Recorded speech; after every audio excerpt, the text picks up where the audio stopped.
The entire world watched as he made that decision live on TV. Millions of Cleveland fans felt betrayed. LeBron James, in a primetime broadcast, turned his back on his hometown. Or did he? What if everything you thought you knew about that night was wrong? What if there was a story nobody ever told you? July 8, 2010, 9:07 p.m. ESPN Studios. The most controversial hour in sports history was about to begin. But to understand that night, we need to go back, way back, to a scared kid from Akron, Ohio. LeBron James wasn't born into privilege. He was born into survival. His mother, Gloria, was 16 when she had him. They moved 12 times in 3 years. Sometimes they had electricity. Sometimes they didn't. School was the only constant in his chaotic childhood, and basketball was his escape. By age 14, everyone knew his name. By 16, he was on the cover of Sports Illustrated. The chosen one, they called him. The pressure was unimaginable. Adults twice his age couldn't handle that kind of scrutiny. But LeBron was different. He thrived under pressure. 2003. The Cleveland Cavaliers had the first pick in the NBA draft. For a franchise that hadn't won anything in decades, this was destiny. A local kid, an Akron native, just 40 miles from Cleveland. This was the fairy tale they'd been waiting for. Draft night. LeBron walked across that stage, wearing a white suit. Cleveland erupted. The city hadn't celebrated like this in generations. He wasn't just a basketball player. He was hope. He was redemption. He was the savior who would bring Cleveland its first championship in over 40 years. But here's what nobody talks about. The weight they put on an 18-year-old's shoulders was crushing. Every loss was his fault. Every missed shot was scrutinized. Cleveland didn't just want him to be good. They expected him to be perfect. They expected him to be Michael Jordan. Immediately, his rookie season incredible: 20 points, 5 rebounds, 5 assists per game, at 19 years old. But it wasn't enough. The Cavaliers missed the playoffs. Cleveland was disappointed. The criticism started early. Season 2, LeBron improved. The team made the playoffs. First round exit. More criticism. He can't win the big games, they said. He doesn't have the killer instinct, experts claimed. But wait, this detail changes everything. Behind the scenes, LeBron was watching Kobe Bryant win championships with Shaquille O'Neal, watching Tim Duncan dominate with a complete team around him, watching Kevin Garnett suffer in Minnesota with no help. He was learning a painful lesson. Talent alone doesn't win championships. Season 3, 4, 5, LeBron kept improving. But the Cavaliers' front office, they kept failing. Bad draft picks, terrible trades. They surrounded their generational talent with mediocre players.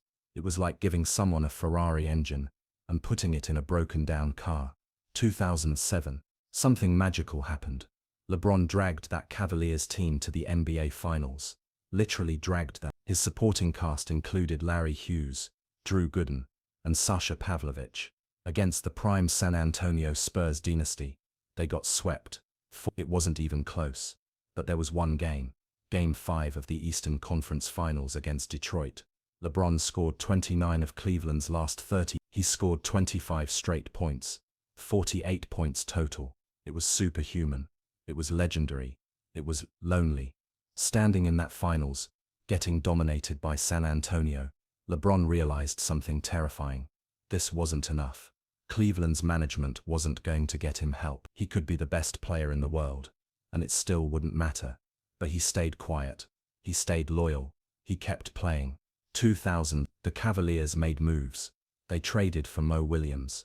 Finally, LeBron had another all-star teammate. Hope returned. Cleveland believed again. The Cavaliers had the best record in the NBA. 66-66. LeBron won his first MVP award. The city was electric. This was their year. Finally, Eastern Conference Finals. Against the Orlando Magic. Cleveland was favored. And then, they lost. 4-2. Dwight Howard and the Magic shocked everyone. The image from that series haunts Cleveland fans to this day. LeBron walking off the court immediately after the final buzzer. Not shaking hands. Not congratulating opponents. Just gone.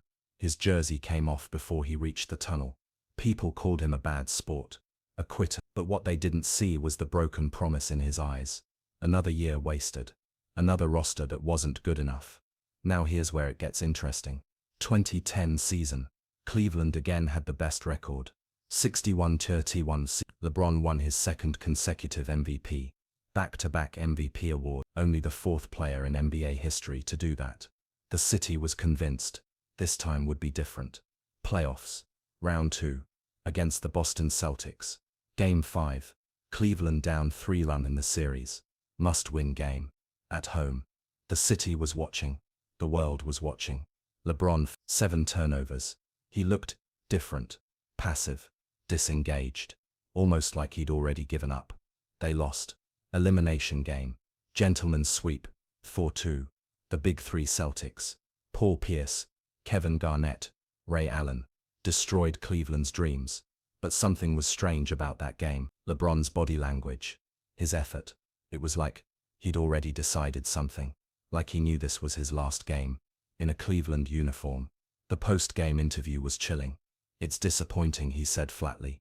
No emotion, no passion. Just cold analysis. Cleveland fans watching at home felt something was wrong. They just didn't know what yet. What happened next shocked the basketball world. July 20. LeBron James became a free agent. The most sought-after player in NBA history. Every team with cap space was calling.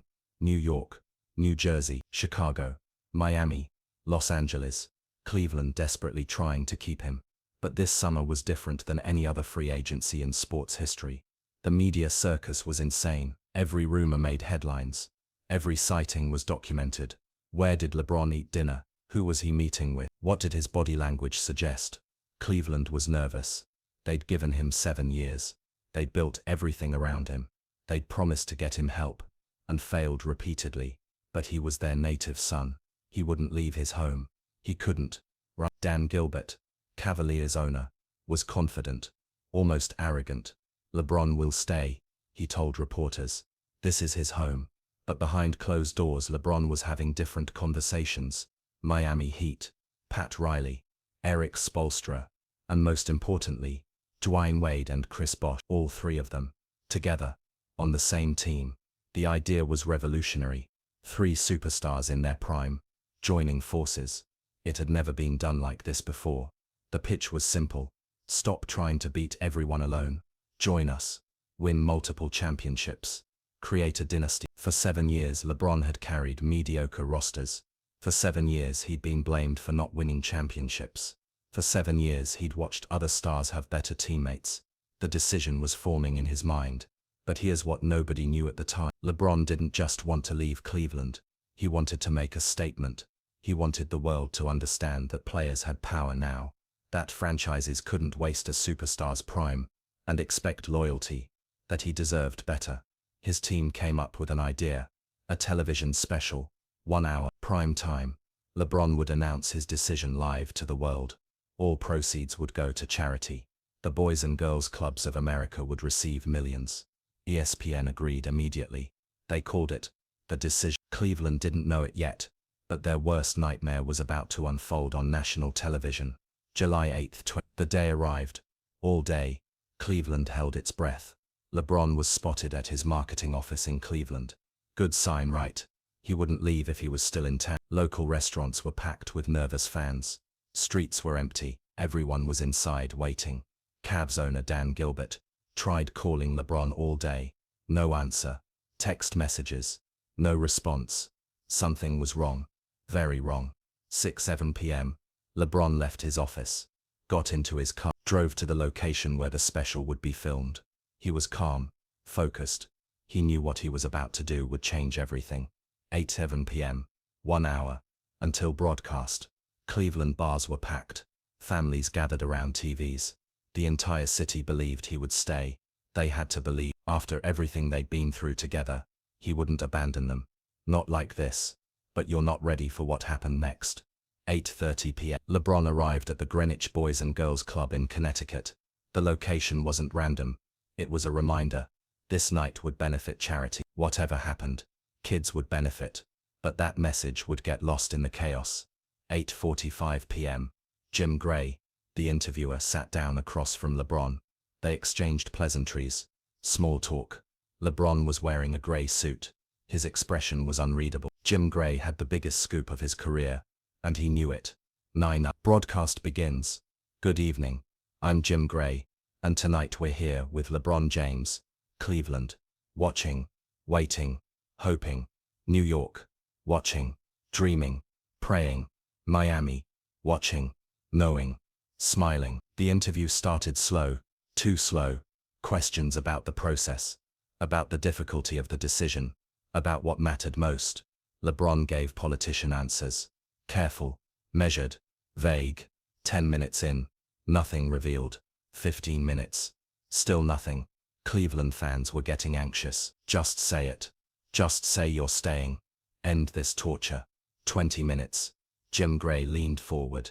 The answer to the question everybody wants to know. LeBron, what's your decision? This was it. The moment that would define his career, his legacy, his relationship with his home. LeBron looked directly into the camera. Deep breath. And then, in this fall, this is very tough. In this fall, I'm going to take my talents to South Beach and join the Miami Heat. Silence. For exactly 2.3 seconds there was absolute silence. And then the world exploded. Cleveland erupted in rage. Bars went from nervous anticipation to pure fury in seconds. People threw beer bottles at TVs. Grown men cried. Women screamed. LeBron jerseys were lit on fire in the streets. Literally, on fire. The betrayal wasn't just that he left. It was how he left. On national television. In front of the entire world. Humiliating his hometown. Making a spectacle of their pain. But wait. There's something they didn't show on TV. In Miami, South Beach erupted in celebration. Wade and Bosh were watching together. Celebrating. They'd pulled it off. 3 superstars. 1 team. The foundation of a dynasty. In Cleveland, Dan Gilbert was watching at the arena. When LeBron said South Beach, Gilbert's face went from confusion to rage. To something darker. Betrayal. Personal betrayal. What happened in the next hour changed everything. Within 30 minutes of the broadcast ending, Dan Gilbert published a letter. Not a press release. A letter. Letterless. A letter. Written in Comic Sans font. Yes. Comic Sans. Addressed to Cleveland fans. The letter was scathing. Brutal. Personal. He called LeBron's decision a cowardly betrayal. He called it a shameful display of selfishness. He guaranteed that Cleveland would win a championship before LeBron did. He promised Cleveland fans that the curse would follow LeBron. The letter was unprofessional, emotional, vindictive, and it made everything so much worse. But here's the part that history forgets. Gilbert's letter resonated with Cleveland because it captured their pain, their betrayal, their anger. LeBron wasn't just leaving a team, he was leaving his people. The people who'd loved him since he was 16. The people who'd defended every mistake. The people who'd believed he was different. National media turned on LeBron instantly. Not for leaving Cleveland. Players change teams all the time. But for the indecision. For the spectacle. For the ego. For making Cleveland's heartbreak into entertainment. ESPN's coverage showed burning jerseys. Death threats on social media. Former teammates speaking out. Cleveland Cavaliers players found out LeBron was leaving the same way fans did. Watching TV. Mo Williams, his closest teammate, was blindsided. Anderson Varejao, his friend, was devastated. The backlash was immediate and severe. LeBron went from beloved superstar to public enemy overnight. ESPN polls showed him as the most hated athlete in America, more hated than any athlete in modern sports history. But the story gets even more complicated. 3 days later, Miami held a welcome rally for LeBron, Wade and Bosh. American Airlines Arena, packed with 13,000 screaming fans. The big 3 walked out like rock stars. Lights, music, pyrotechnics. It was a championship celebration. Before they'd won anything, LeBron grabbed the microphone, pumped up, emotional, and he said something he'd regret forever. Not 1, not 2, not 3, not 4, not 5, not 6, not 7. Counting championships on his fingers. The crowd went insane. The big 3 were guaranteeing multiple championships. Destiny was theirs. But to the rest of America, it looked like arrogance, entitlement, disrespect. To every team that had actually won championships through years of hard work, the villain arc was complete. LeBron James had gone from the chosen one to the most hated man in sports in What nobody understood at the time was why. Why did LeBron handle it this way? Why the TV special? Why the celebration? Why antagonize Cleveland and the entire basketball world? The answer is complex. And it starts with control. For his entire career, LeBron felt controlled by Cleveland's expectations, by media pressure, by the burden of being the hometown hero. He never got to make his own choice. Everything was decided for him. Where he was drafted, what city needed him, what legacy he had to fulfill. The decision was his way of taking control, of showing the world that he controlled his destiny, that franchises couldn't waste his talent and expect loyalty, that players had power now. But the execution was terrible. Instead of empowering players, he looked selfish. Instead of making a statement about franchise accountability, he looked like a villain, abandoning his home. The lesson he learned was brutal and public. 2010-2011 season. Miami Heat. The Big Three. The super team everyone loved to hate. Every road game was hostile. Every arena booed. Fans wore Witness t-shirts mocking his Nike Witness campaign. Cleveland games were especially vicious. Death threats. Security concerns. Pure hatred. But the basketball was incredible. Miami dominated the regular season. 58-24 record. Big Three were unstoppable. Until the finals. NBA Finals. Miami vs. Dallas Mavericks. Dirk Nowitzki vs. LeBron James. Hero vs. villain. Legacy vs. redemption. And LeBron choked. Game after game he disappeared in the fourth quarter. His confidence was gone. The pressure was overwhelming. Dallas won 4. Dirk got his championship. Jason Terry outplayed LeBron. It was humiliating. The criticism reached nuclear levels. He'll never win a championship. He doesn't have the clutch gene. He left Cleveland for this. Skip Bayless and Stephen A. Smith had content for years. LeBron's lowest moment came in the post-finals press conference. A reporter asked about the critics. LeBron's response was defensive. All the people that were rooting for me to fail. At the end of the day, they're going back to their same lives with the same problems tomorrow. It sounded bitter, out of touch, like he didn't understand why people were upset. It made everything worse. But then something changed. 2011 off-season. LeBron went dark. No social media, no interviews, just training. He worked with Hakeem Olajuwon on post moves, perfected his game, studied film obsessively.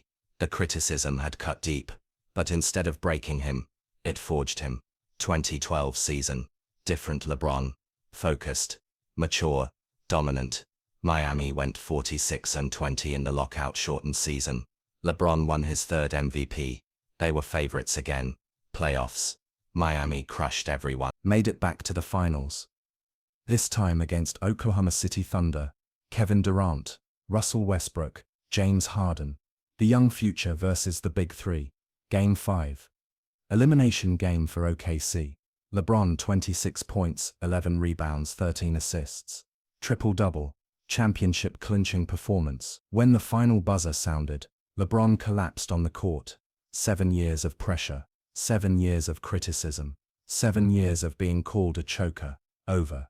He finally did it. He was a champion. The image of LeBron crying, hugging Dwayne Wade, is burned into basketball history. Relief, validation, redemption, sort of. Because even with a championship, Cleveland still hated him. 2013. Miami repeated. Another championship. LeBron won Finals MVP again. Back-to-back titles. The Big Three experiment was working. Dan Gilbert's guarantee that Cleveland would win first, completely wrong. 2014.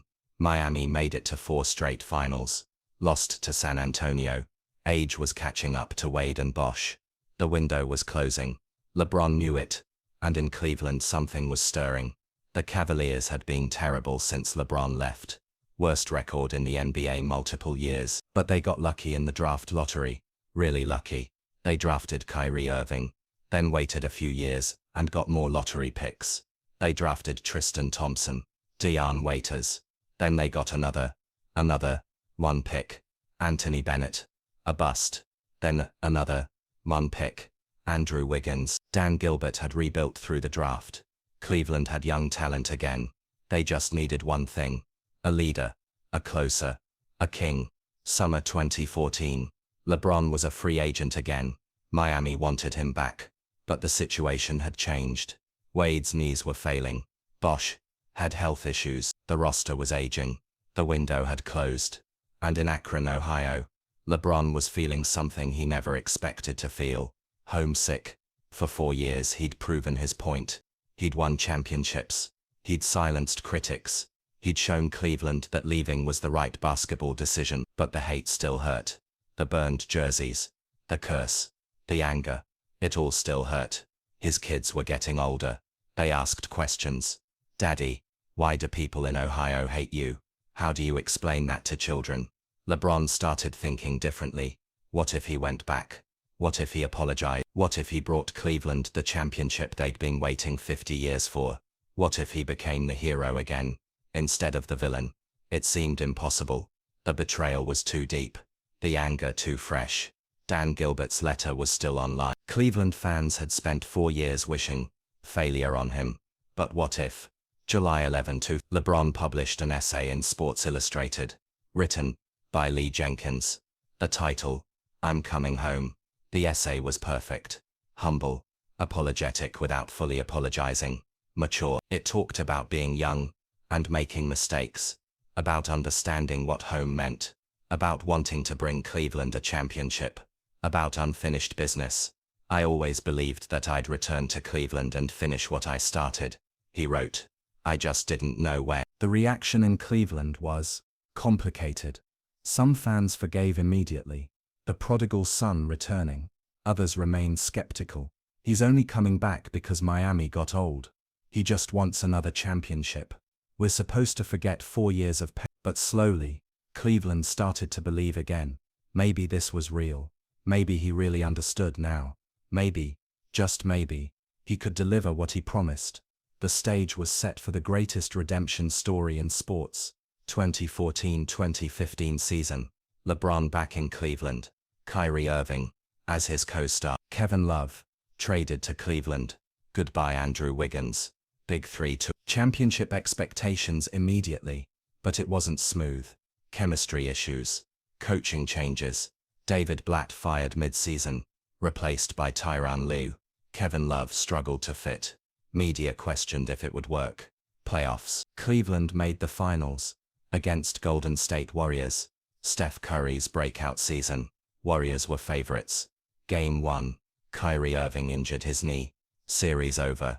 Kevin Love already hurt. LeBron alone again. Carried them to 6 games but lost. Warriors championed. Cleveland devastated. The Warriors broke the record for best regular season ever. 73-9. Beat the 1995-96 Chicago Bulls record. Steph Curry unanimous MVP. They seemed invincible.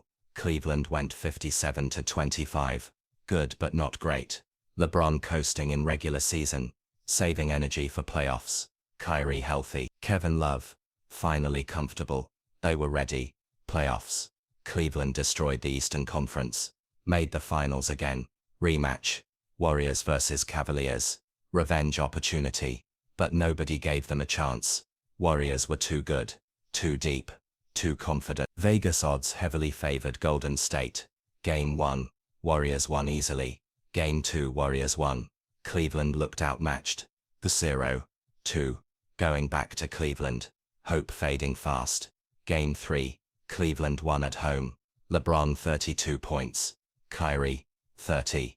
Okay, maybe they had fight. Game 4. Cleveland won again. LeBron 25 points. Series tied 2-2. Comeback possible. Game 5. Back in Golden State. Warriors dominated. Took 3-2 lead. 1 win from championship. Cleveland season on life support. The media wrote them off. Cleveland curse continues. LeBron can't deliver again. Golden State too good. Game 6. Cleveland. Must win. Season over if they lose. City holding its breath. LeBron 41 points. 8 rebounds. 11 assists. 4 steals. 3 blocks. Kyrie. 41 points. Both scored 41. Dual takeover. Cleveland won. Forced Game 7. For the first time in NBA Finals history, a series tied 1-1, 2-2, 3-3 was going to Game 7. June 1926. Oracle Arena. Golden State. Winner take all. Everything on the line. Cleveland hadn't won a championship in any major sport since 1964, 52 years of suffering. The drive, the fumble, the shot, the decision, decades of heartbreak. This was their chance. The game was tight all night, back and forth, physical, tense. Neither team could pull away. Fourth quarter, tied 89-10, under 2 minutes left. Season on the line, legacy on the line. Warriors had the ball. Andre Iguodala on a fast break. Layup attempt. Easy basket. Game over. And then, LeBron came from nowhere, chased down Iguodala, blocked the shot from behind. The ball pinned against the backboard. The greatest defensive play in NBA Finals history. The block. Cleveland got the ball back. Still tied. 1 minute left. Kyrie Irving, one-on-one with Steph Curry. Dribbling. Clock winding down. 50 seconds. 40. 30. Building tension. Crossover. Step back. Three-pointer. Over Steph. Bang. Cleveland 92, Warriors 89. 53 seconds left. Golden State couldn't score. LeBron got fouled.